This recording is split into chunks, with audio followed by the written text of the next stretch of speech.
নমস্কার বন্ধুরা, অ্যাস্ট্রোসেজে আপনাদের সবাইকে স্বাগত জানাই। বন্ধুরা, এমন অনেক জিনিস জীবনে হয়েছে যে মাথাতে এখনও আসছে কি হচ্ছে নিজের সাথে। করতে চাইছেন এক, কিন্তু হচ্ছে আরেক জিনিস। এরকম জীবনে হচ্ছে যে ইচ্ছাটা অনেক বেশি, অকাল নলেজ আছে, ডিপ নলেজ করতে চাইছেন, কিন্তু তার রেজাল্ট পাচ্ছেন না। নলেজ অনেক ভালো আছে আপনার, জ্ঞান অনেক ভালো, ট্যালেন্ট অনেক ভালো, কিন্তু যে রেজাল্ট পেতে পারেন, যে আউটপুট আপনার দরকার, কিন্তু সেই আউটপুট বেরিয়ে আসছে না। বন্ধুরা, আমি আলোচনা করছি কর্কট রাশি বা ক্যান্সার সাইনদের নিয়ে। কর্কট রাশিদের নিয়ে খুব গুরুত্বপূর্ণ ভিডিও হতে চলেছে এটা। অনেক ডিটেলসে আজ বলতে চলেছি। কর্কট রাশির শনির ঢাইয়া চলছে এখন জানুয়ারি 2023 থেকে।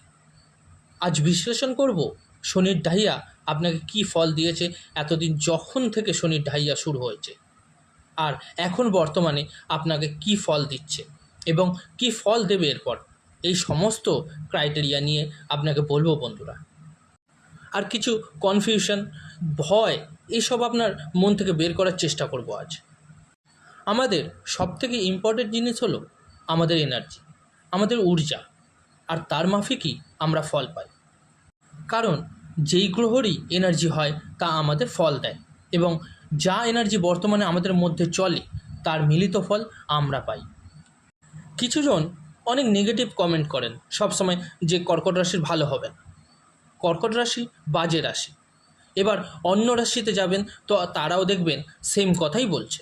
সিংহ রাশি, বৃশ্চিক রাশি, ধনু রাশি এবং মকর রাশি, সব রাশিরাই সেম কথা বলে। সব রাশিরই একই কথা যে এই রাশিতে জন্ম নেওয়া খারাপ।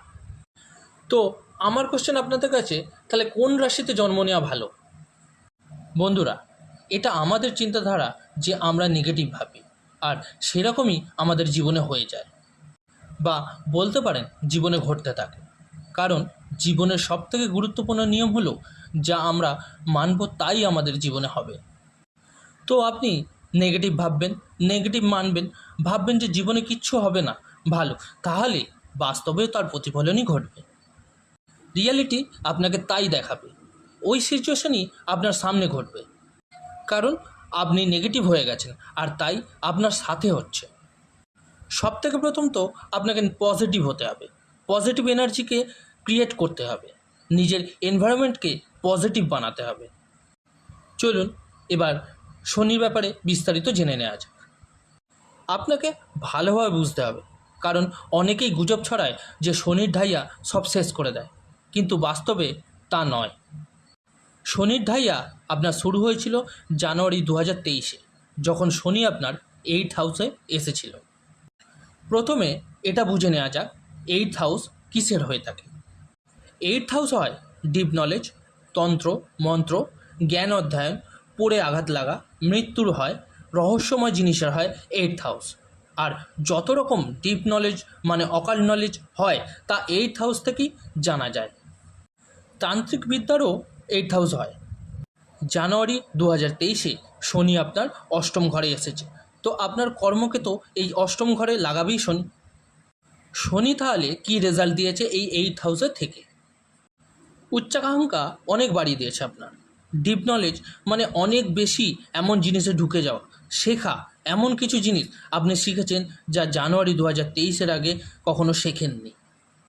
এমন নলেজ আপনার প্রাপ্ত হয়েছে যা আগে হয়নি, কিন্তু এর যে রেজাল্ট পাওয়া দরকার তা আপনি পুরোপুরি পাননি। আপনি জ্ঞান পুরো অর্জন করে ফেলেছেন, শিখে নিয়েছেন ওই জ্ঞান, কিন্তু ওই জ্ঞানের এক্স্যাক্ট রেজাল্ট এখনও অবধি পাননি। শনির ঢাইয়া বা সাড়ে সাতি যখনই আসে রেসপন্সিবিলিটি বাড়িয়ে দেয়, আপনাকে ক্লান্ত করে দেয়, আপনার স্বাস্থ্যকে কিছু ঝামেলার সম্মুখীন হতে হয়। কিছু স্বাস্থ্য রিলেটেড প্রবলেমের ফেস করতে হয়েছে আপনাকে এই সময় জানুয়ারি 2023-এর পর। এবার সেটা আপনার স্টমাক রিলেটেড হোক, বা হেডেক হোক, বা পেন জাতীয় কিছু, ব্যাক পেন, ডায়াবেটিস হোক, বা অন্য কিছুর সঙ্গে রিলেটেড হোক, কিন্তু ফেস করতেই হয়েছে ঢাইয়া শুরু হবার সাথে সাথে। শনির 8th হাউসে আসার জন্য বড় কিছু মেজর ইস্যু হবে না, কারণ শনি নিজ রাশিতেই এসেছে, কুম্ভ রাশিতে, তো বিপরীত রাজযোগ বানিয়েছে। শনির ঢাইয়া শুরু হতেই আপনাকে বিপরীত পরিস্থিতি থেকে আপনাকে বের করে এনেছে। কিছু এমন পরিস্থিতিতে ফেঁসে গেছিলেন, সেখান থেকে শনিই আপনাকে বের করে এনেছিল। যেরকম কোর্ট কাচারির ব্যাপারে হোক বা ঋণের ব্যাপারে সমস্যায় ভুগছিলেন, কোনো কাজে ফেঁসে গেছিলেন বা আটকে গেছিলেন কোথাও, তো শনির ঢাইয়া শুরু হতেই কিছু রাস্তা খুলে গেছিল, আর কিছু ব্যক্তি এই রাস্তায় চলেছেন। এবার এটা নির্ভর করছে আপনার জন্মছকে শনির পরিস্থিতির ওপর। জন্মছকে যদি শনি খারাপ হয়, নীচ হয়, শনির প্লেসমেন্ট খারাপ হয়, তো শনির ঢাইয়া শুরু হতেই অনেক চিন্তাভাবনা বাড়িয়ে দিয়েছে কর্কট রাশির কিছু ব্যক্তির। আর যদি আপনার জন্মছকে শনি উচ্চ অবস্থায় থাকে, স্বরাশি হয়, তো এই শনির ঢাইয়াতেও আপনাকে অনেক জ্ঞানও দিয়েছে আর অনেক পরিবর্তনও আপনার জীবনে নিয়ে এসেছে।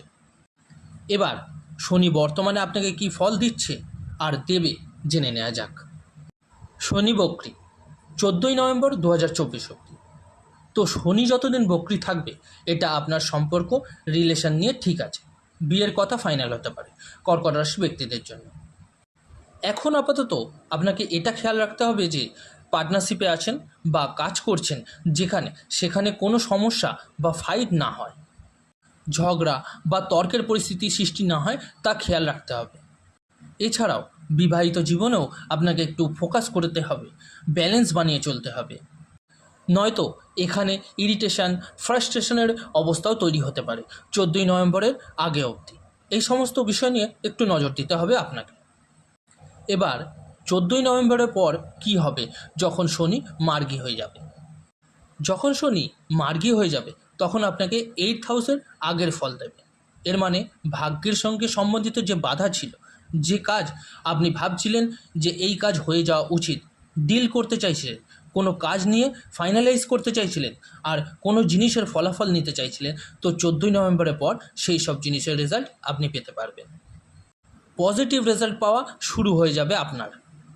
সেটা ফ্যামিলিকে নিয়ে হোক, লাভ রিলেশন নিয়েই হোক, বা যে কোনো ক্রাইটেরিয়া নিয়েই হোক না কেন, আপনি সঠিক ফলাফল পাবেন। 14ই নভেম্বরের পর যখন শনি মার্গী হয়ে যাবে, তখন আপনাকে ভালো ফল দিতে সক্ষম হবে নিশ্চয়ই। আপনার জ্ঞান অনেক ভালো হবে, শিক্ষার্থীদের নিয়ে অনেক ভালো সময় হবে 14ই নভেম্বরের পরে। কোনো এক্সাম যদি হয় 14ই নভেম্বরের পরে, তাহলে খুব ভালো হবে আপনার। যদি হায়ার এডুকেশন করতে চান বা কোনো জিনিসে ইনভলভ হতে চান, কোনো কাজ শিখতে চান, জব চেঞ্জ করতে চান, ট্রান্সফার করতে চান, তো 14ই নভেম্বরের পর শনি আপনাকে ভালো ফল দেবে, যখন শনি মার্গী হবে। আর খুব অল্প সময় বেঁচে থাকবে শনির ঢাইয়া শেষ হতে। যখন শনির ঢাইয়া শেষ হয়, তার কিছু সময় আগেই, 2-3 মাস আগে থেকেই তার রেজাল্ট, পজিটিভ রেজাল্ট দেখা শুরু হয়ে যায়। তো শনিদেব আপনাকে এই সমস্ত ফল দেবে। একটা কথা বলবো লাস্টে, শনিদেব আপনার 2nd হাউসকেও দেখছে এবং 5th হাউসকেও দেখছে। তো এখনও কিছু সময় বেঁচে আছে এমন, যেখানে আপনাকে নিজের কথাবার্তায় সংযম রাখতে হবে। তো কথাবার্তায় কন্ট্রোল রাখুন। 5th হাউসকেও দেখছে, তো লাভ রিলেশনের দিকে নজর রাখুন। আর স্পেশালি একটা কথা বলবো, 5th হাউস আমাদের বুদ্ধিমত্তার হয়, মেন্টালিটির হয়। তো এই সমস্ত বিষয়ে আপনাকে ব্যালেন্স আর কন্ট্রোল রেখে চলতে হবে, নয়তো আপনাকে প্রবলেমে ভুগতে হবে। এবার বলি কি উপায় বা প্রতিকার করবেন আপনারা। প্রথমত, চন্দ্রের বীজমন্ত্র অবশ্যই রোজ পাঠ করুন। শনির বীজমন্ত্র পড়ুন সূর্যাস্তের পর। উদিত সূর্যকে জলদান করুন এবং হনুমান চল্লিশার পাঠ করুন। তো বন্ধুরা, আজকের ভিডিওটা কেমন লাগলো জানাতে ভুলবেন না অবশ্যই কমেন্ট করে, এবং যাদের ভালো লেগেছে তারা অবশ্যই লাইক এবং শেয়ার করতে ভুলবেন না।